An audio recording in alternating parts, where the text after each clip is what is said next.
Alright, welcome back. Hope you're having a good day. This is a tiger bark that I picked up in February. It was a clearance plant. It's got a little dead spot here and a dead spot here. It was a few trees that they had styled that they've been trying to sell, and it was like one of just a couple that were left, and they sold them for a good price. I'd like to think I got a good deal on it, so I've just been trying to work on it ever since. This is going to sound funny, but one of my favorite thing about the tiger bark type of Microcarpa is how quickly it grows, and then at the same time, one of my least favorite things about it is how quickly it grows, and that it just can be really hard to keep up with. When I got it in February, it had some wire on it. It was already biting in. I made a little short video on it. I actually think I threw another tree in there because all I really did was take the wire off.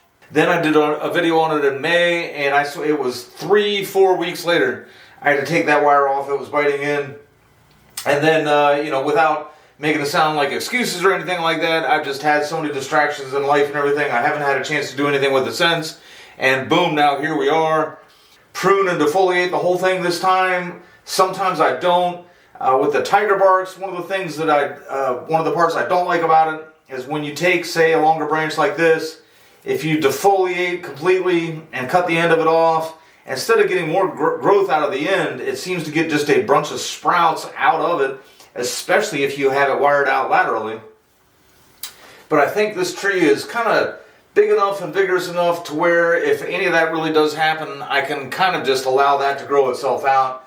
I mean, here we are already at the beginning of October, hoping that it's kind of maybe slowing down just a little bit. Maybe I can leave the wire on 6 or 7 weeks, and then when I pull it off, I can pull it off without doing any pruning or anything like that. And then hopefully let any little mistakes like that just kind of grow themselves out before I have to address it again in the spring. Take a look at the back side of it here. I know you guys can't really see much there. It just kind of looks like a bush right now.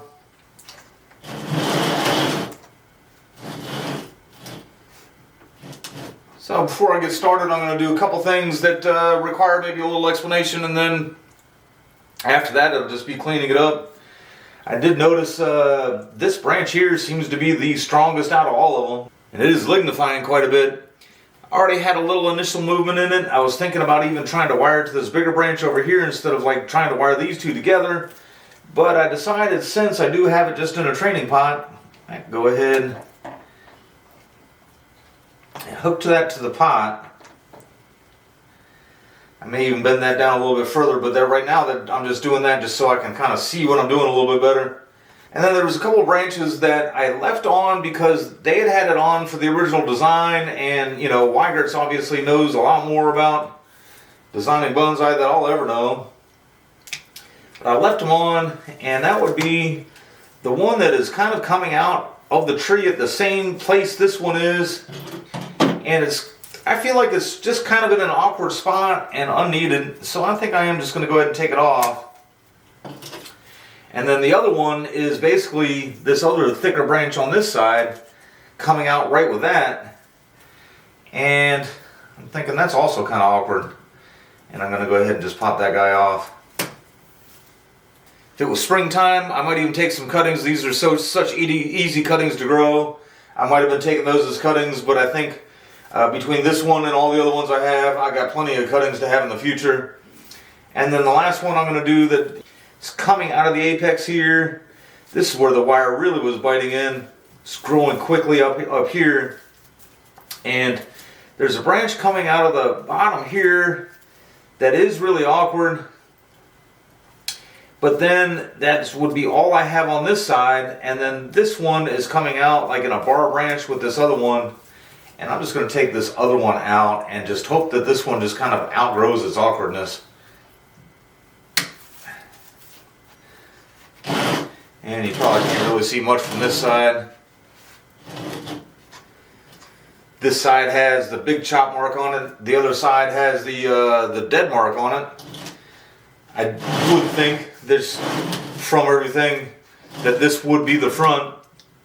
I don't know if I'm going to try to clean these up at all today. That's some lichen on there. It almost looks kind of like mold.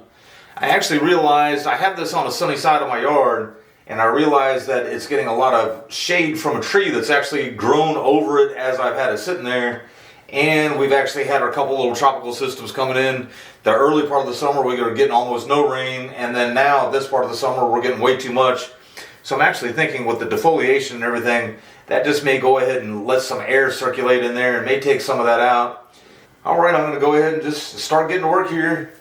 First thing I'll do is just come through and indiscriminately just take all the growing tips off and start thinking about taper a little bit, so probably take everything back 2-3 inches. And then I'll start defoliating and maybe even a couple other twigs removing. But at first I will just go ahead and shorten it up a little bit.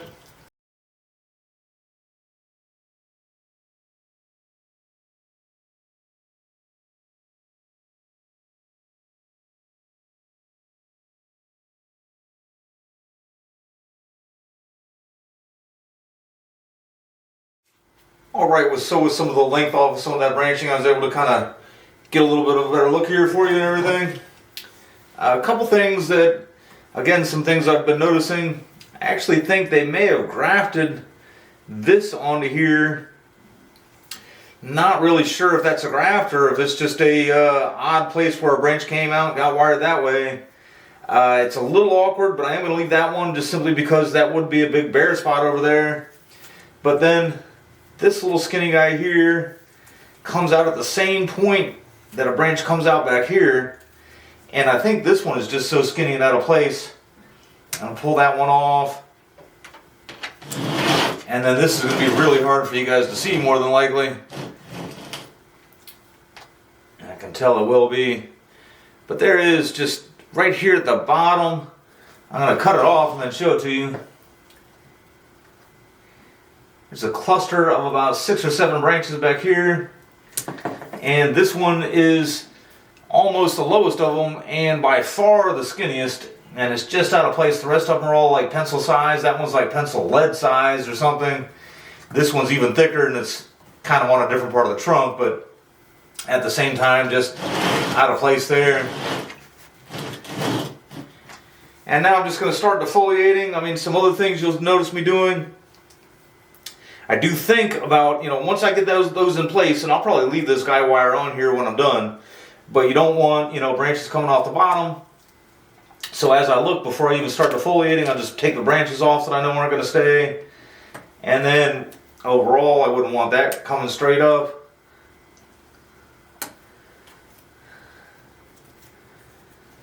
And then once I just kind of think I've got all the branches out of the way I don't want, pull off the rest of the leaves.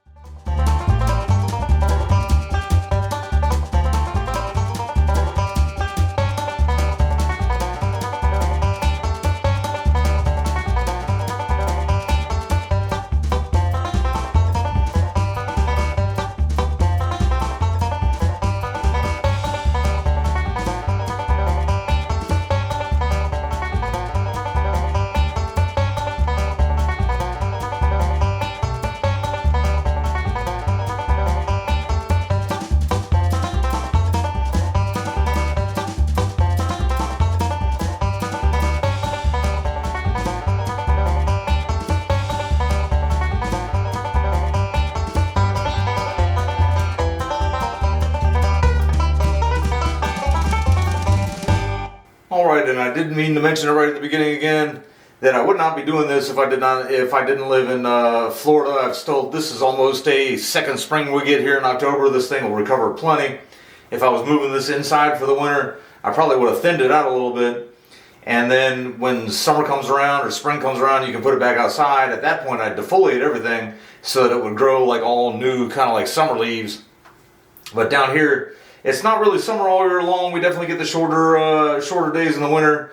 And I wouldn't do this in, say, late December, early January.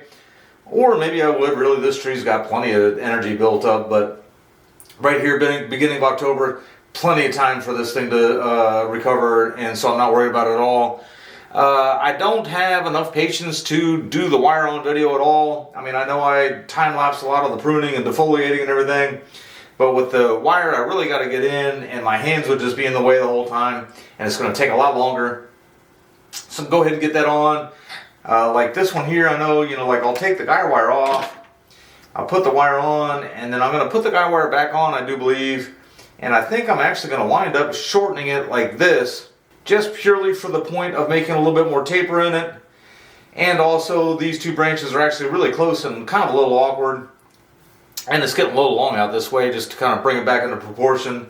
And then therefore some of these will also get shortened, but I also do believe that as I get the wire on there, sometimes just kind of getting the movement in there, it kind of shortens it all a little anyway. So I'm just going to wait and kind of make some of those decisions as I go. And then after I get the wire all on, I may decide if I'm going to try to hit that. I might hit that with a wire brush and water and a toothbrush, just to see if I can clean that up a little bit. And I may address this bigger chop scar on the back a little bit more too. But for now, I'm just going to go ahead and get the wire on it and see what things look like after I do that. Alright, and so there we are with the wire on there. Pretty satisfied with what I got.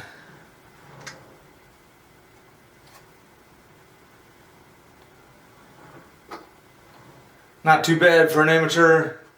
I'm going to go ahead and try to address this chop here, and I'm going to give you guys a little bit of a better look on it first. Alright, so here is that chop. I got this thing in February. I personally do not use cut paste. On a chop this big, if I had some cut paste laying around, I probably would. They use something on here. It almost seems like to be some kind of a glue, but I've never really used the cut paste, so I'm not really sure what it might be. But you guys might be able to see it starting to roll over just a little bit there, where, you know, on the side where the apex is coming up out of it. Here on this side here, you can see it's turning black just along the bottom a little bit. And without that cut paste on there, I feel like it'd go ahead and kind of rot off a little bit quicker. And that's just preserving it there. And that'll, since that got no, you know, there's been no growth spurt coming out of there. So I'm going to take the knob cutters and try to nibble a little bit of that off. I kind of actually didn't realize how close I got the wire. I wrapped the wire around to do one part of the apex there. So I may not be able to get as big of a bite with the knob cutters as I thought I would.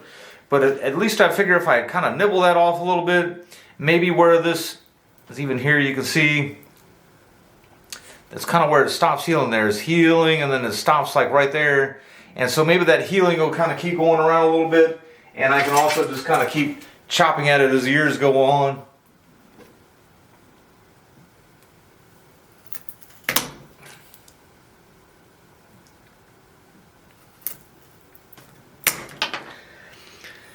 Just trying to make sure I don't hit the wire with the knob cutters here. I don't take care of my tools as well as some people do, as far as just oiling them up and sharpening them after every use, things like that. But definitely don't want to hit wire with them.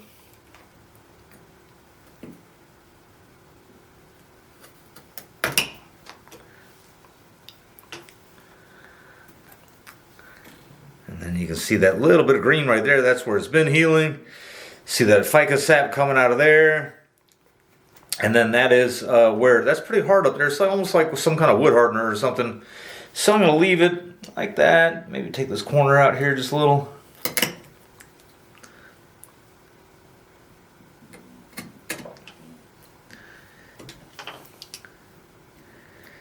And see what that looks like next year.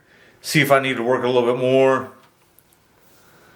Alright, and then I hit some of this lake in here. Gonna hit it with, really wouldn't concern me at all. The main thing is, like, it just seems to be so much in this one spot here.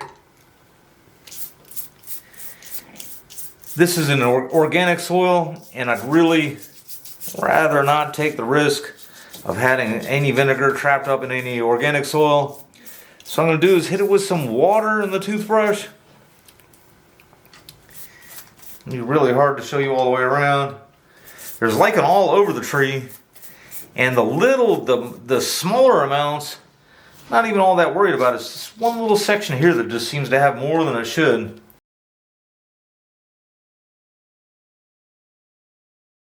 Alright, and then finally, I hate to cut arrow roots like this, especially when they're white and healthy looking like that.